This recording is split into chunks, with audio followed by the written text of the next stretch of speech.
And then when you cut, sense that the back stays long. The back is not breaking like this or pushing in like that. Yeah? So you don't want to be stiff, but you want to be long in the back. Yeah? So we'll take a pause, feel the length, and as you cut, distance. And then the back stays long. Yeah? Not that, not that, this. Yeah? The back is in solid position. Yeah? So let's focus on the back a little bit. You get to this position here, and you cut too close, you're kind of like jamming your extension here. The other one is to go too far like that. Yeah? So either way you disconnect. So try and experiment with being in a position where you're just there. Yeah? So the arms are just in this domain here. Not here, not over there. Yeah? If you stretch out, you're going to find your back is breaking up. And if you jam in, you're losing all your extension. Yeah? Okay, so this situation here, and then just cut here. But not that one, not that one. Much more this. Yeah? And your back should feel so. If it's too far, you'll be spread. Yeah? I experiment with the arms. When the sword is in motion, the hands are quite soft. They're very soft. Yeah? Okay, so you have this kind of light position where you're really focusing on the back. So your hands like this situation there. You're not square like that. Yeah? It's this. So this is kind of soft. As soon as you start motion, the hands are soft. Very relaxed. Yeah? Okay? So don't be grabbing the sword and pulling it like this. You're going to jam the shoulders. So when you're in motion, the hands are soft, and then when you cut, focus. And the focus should still go into this position here. Don't go into this.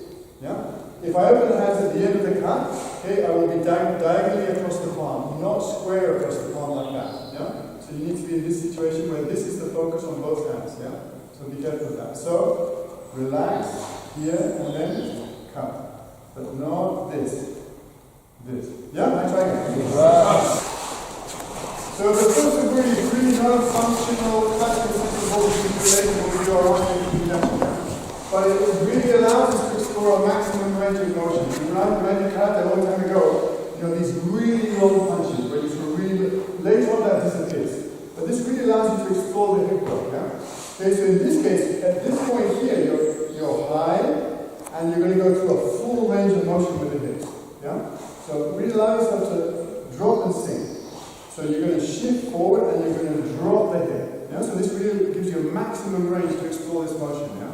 So don't do hardly any motion here now. So pause and then shift and drop the cut. Yeah, I try again. So kind of view, the compression goes into the feet. Now, what does that mean? Is it like if I do the cut here, boom, the feet go into the ground.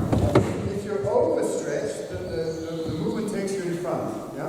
Okay, now when you do the Suburi, what you want to feel is that you're cutting into the feet, and then when you lift the sword, you lift it from the feet. If you are too far forward, you make an adjustment back into the body before you lift it. Yeah? And that basically means that it's disconnected at that moment. So what I want to feel here is, I shift the hips, cut into the feet, and then lift from the feet. This. So this motion in the body goes right to the sword. There. Yeah? There. There, but not that. You see, there's an adjustment. The adjustment should vanish. Yeah, I try it. Yes, right. So we discussed this last night in class, the range of motion of the hip work really depends to a large measure on your knees. If your knees are stiff, and you try and engage the hip, you end up doing this because you can't get down. So the knees really need to shift, like spread towards the toes. And then you can spiral down into the ground. If the knees are jammed, it's like you end up doing this kind of work and leaning. And then it feels really uncomfortable. So we're just going to look at this position for a moment. We're going to have the shoulders on the side. And really feel that the knees really spread towards the toes. And therefore you spiral down. My center does this. Just shifts. So it's a sense of corkscrewing down. It's not just this. It's not just that. It's something like this. And the back will just go through a rotation. Yeah? So I'm square and then I just sink. But to do this kind of soft drop, the knees need to allow that. Yeah? Otherwise, you do this and you're sticking this out. Yeah? Okay, let's try that position. This is a key position. Right? So, right hand, just be square and just drop the hips. And allow the back to shift off vertical a few degrees as it follows the hip work.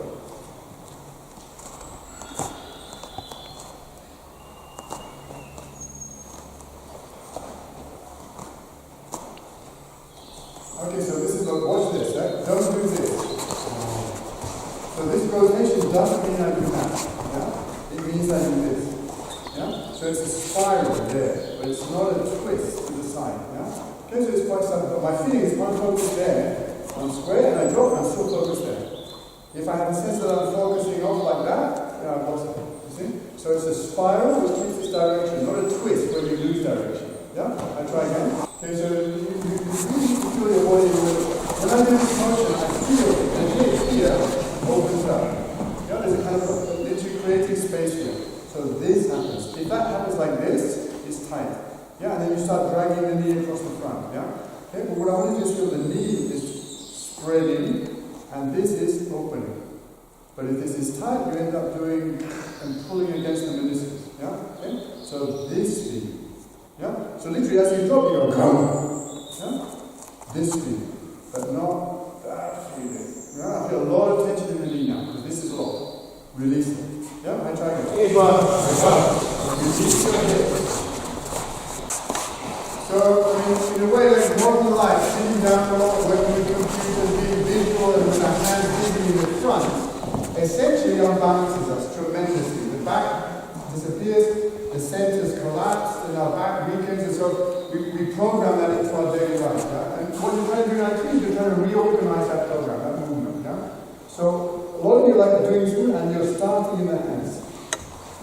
You're starting in the hands, and that's the same thing. You're starting from the outside of the body, but you want to start from the inside. So you want to be very conscious of what's happening, and then you want to basically consciously try something else. Yeah. So pausing at this moment is important, and then really consciously, my whole body. The first thing that moves is my center, and this follows. This follows. That's the old program. Try a new program. Yeah, I try it. Okay, so you're in an asymmetric hybrid position all the way through, but you need to find a kind of a balanced, centralized cut, which is really difficult. So it's very easy to be on the right and do this. The right side is dominating the cut, so there's no shoulder in that. Yeah? Okay, try and find that you're in this position here. So the center line is right behind the cut, but I'm not letting the right side push out like that. Yeah? So this is now on the other side. So you're not cutting from this position, you're cutting from the triangle, but yet the cut comes through the center. So, here, right through the center line. Be careful going to the right side of the body with the cut. Yeah? Not this. This. Yeah, I try it. Cut down the center line. Much better. Okay, so let's look at the focus, the shime at the end, the shime. Yeah? Okay, so what's happening here when you do this kind of shape is simply the way you're using your hands. Yeah? If the right hand dominates over the root of the sword, then what happens is the sword just stops like that. Yeah? And if you're doing the other, you're pulling the sword like that, slicing is a completely different cut. Yeah? But what I want to do is at the moment of focusing the impact here, okay, both hands have the same feeling. Boom, like that. So the grip is like together. Not just one, yeah? Okay, so try and feel that the left hand is much more engaged for a lot of you. So this feeling, but not that feeling. This is not doing anything, yeah? Okay, so the way you grip, both together, puts the center of the grip in the middle. All of a sudden here, and therefore the tip vibrates. If you put the right hand down first, the sword is at the back, hinging, and therefore it doesn't. But that means the grip is different now, yeah? So this is just mechanics, huh? So just, we're just going to focus on that, you're just going to let the sword fall, and you're just going to catch it with both hands. And it will just do that thing. Yeah? Or you can do this. Or you can do that with the right hand. This is not doing anything. So therefore it just stops. But this is a percussive impact. So this.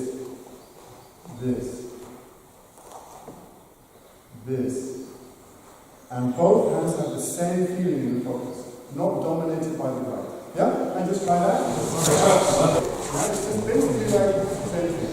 Okay, then I just bring the sword back to the back, the first one, and just slide, finish. Yeah? But again, the key thing is that you have to draw your sword down, and finishing it. Yeah? Okay, so when you feel that in the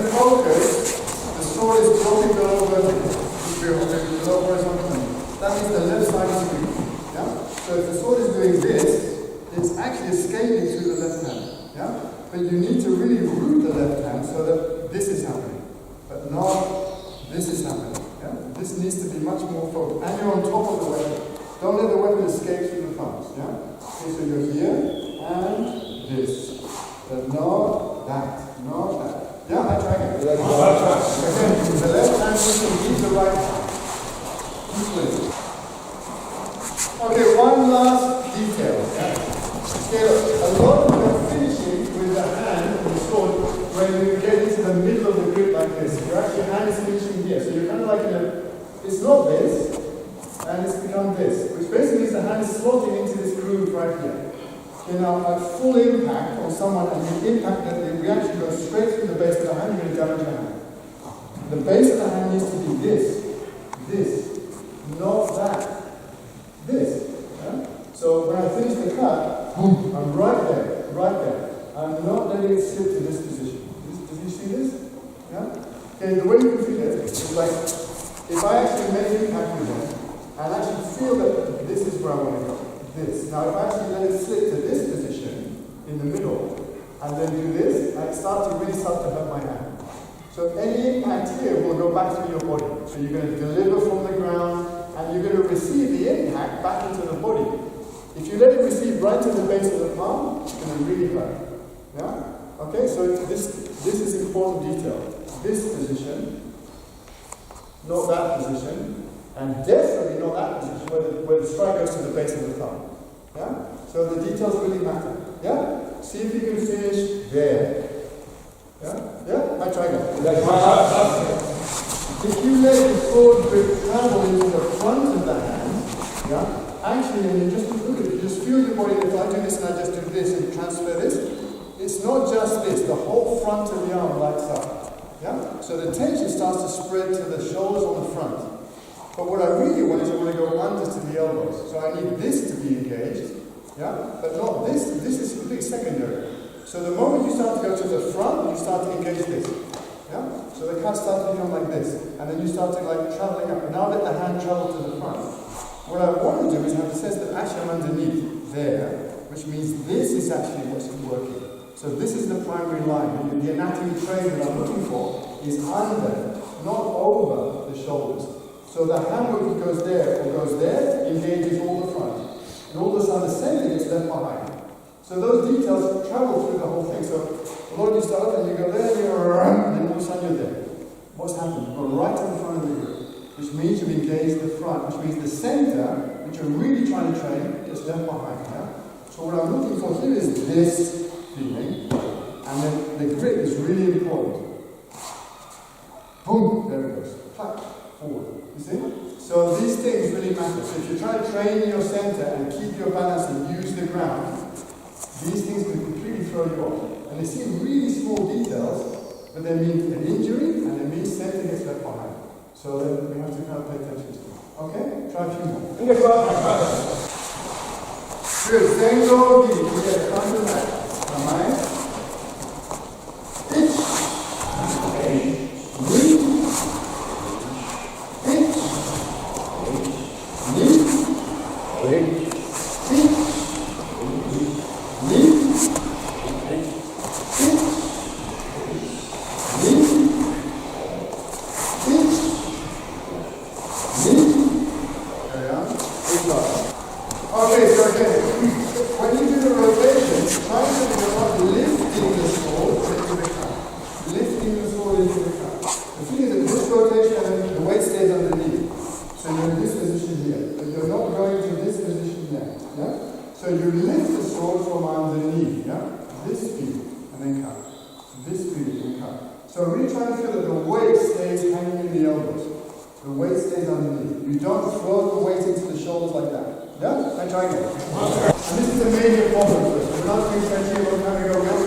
What I want to do is I want to lift the arms from underneath like that. You see? Okay, so I'm using the compression of the hips and then the elbows stay heavy and connected. Versus disconnect, go to the shoulders and try and push over like that. Now that obviously in Takemusu is not what we want to do, but it's exactly the same pattern as doing this. Lifting the sword from the shoulders versus the sense of doing this. That when I do this movement, that happens. Versus that happens, the disconnect. Yeah? So it's the same movement, although it's completely different. So the dynamic is what we want to learn. Yeah? So as you do this cut, experiment with driving the elbows up from underneath and cutting. So before we were focusing on the cut, and now you're lifting and then cutting. Lifting and cutting. Lifting, but the weight is still underneath, then cutting. Yeah, I tried it. Okay. When you cut on the right side, okay, you have a kind of a classic command where the foot really cuts through the middle of the foot like that. But this situation is not going to be a similar situation, mirror image like that. You're reversing the hands. So this is going to be different. If I cut this way, and if I cut that way, my foot is slightly different. It goes to the heel. Now why? Because actually, this is a slightly different position. Yeah? So everything's changing a little bit. Therefore, the hips are a little bit different and the feet are a little bit different. If I try and keep exactly the same position like this, I end up jamming. Yeah? I end up locking up. So it's not like some religious idea that you have to have the same hummy. Left and right hummy are fractionally different because your body is different. It's not logical, it's identical. So a lot of you cut on the right, and you've been taught you're doing this hummy, and then you go to the other side and you try exactly the same hummy. And you move the body. And guess what? It starts to twist and block. Yeah? What I'm looking for is a position of ease, and I'm looking for a position of ease. And it's slightly changes. So the key thing is not the position, is that the position should serve the function, which is that you should be at ease and free to move. So a lot of you are cutting on the left, and you are somehow getting into a position which is blocking you. Yeah? So try and feel that you should be free there, and then you should be free there. How many changes? That's a very small change.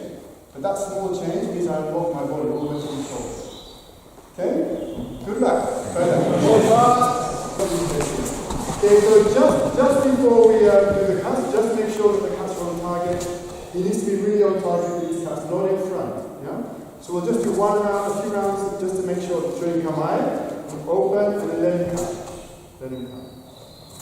Now, this opportunity is important for me. I don't need to do anything except pay attention. So there's no tension about blending or what do I have to do. I'm just going to pay attention to him.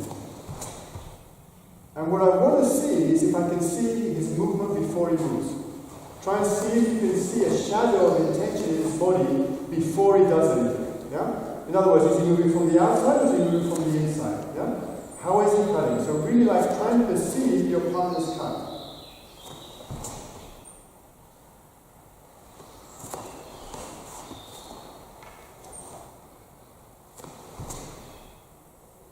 And try and perceive how he finishes. So really connect and perceive your partner's attack. Yeah, I tried it.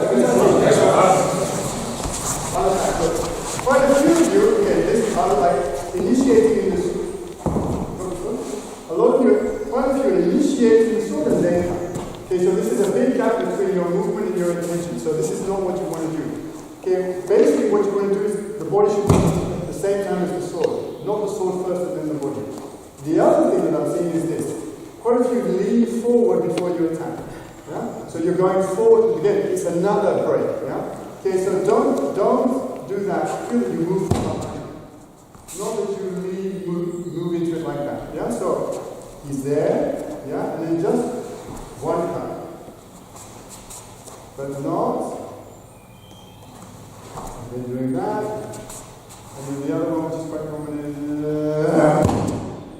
so be one, don't be divided. I try again.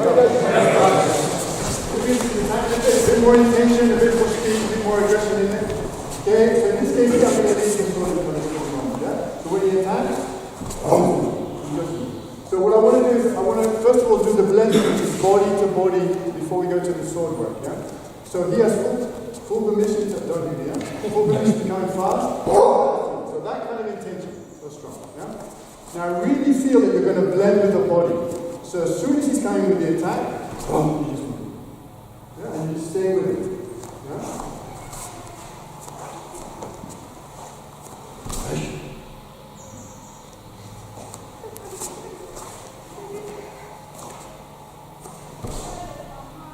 Yeah? Okay, try that. The first thing we talked about listening, perceiving your body. Okay, so I'm going to be the attacker. Now, if Aaron perceives that I'm actually here, he knows that before I move, I have to get the ground and move. So he knows the signal's coming. So it's going to be easy. The other one is where I'm overextended. I can't attack in this position. So what happens is this might be a collection in an move. Okay, you need to attack eliminating the signals. Now, if he perceives that I'm already off balance, and he sees that, he knows that it's going to be a piece of cake. Yeah? Now, but if he's faced with someone who's actually in the middle, it's a completely different situation for him. But if the person's back, if the person's forward, if the person's some other place, it's going to be, they have to make an adjustment to attack. So try and feel that actually the attacker is here. I'm engaged, but all the directions around me are full. Yeah? And then I attack, and then just come. Yeah? So try to notice all these places. Yeah? They're not good places to attack from, and it's too easy for him. Yeah? I tried this. Okay. Okay, one more point to notice. A lot of you, when you're attacking and when you're receiving, you change your hammy quite a bit, your position quite a lot. Like for example, when you're attacking, you're more comfortable. Okay, you're more centered. You're more comfortable. When you're receiving the attack, okay, then you get more tense. So a lot of you are shifting a lot of your positions. So again, you're signaling, I'm in receiving mode or I'm in attacking mode. Yeah? But actually, you don't want to signal anything. Yeah? Okay, so what we're going to do now is we're going to, instead of like 3-3, either one of us can attack. Yeah? Randomly. Yeah? Okay, so my position, whether I attack or not, should be the same.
Okay, but it's in your head, not the technique. The technique is easy. Yeah? Okay, I'll try again. Go.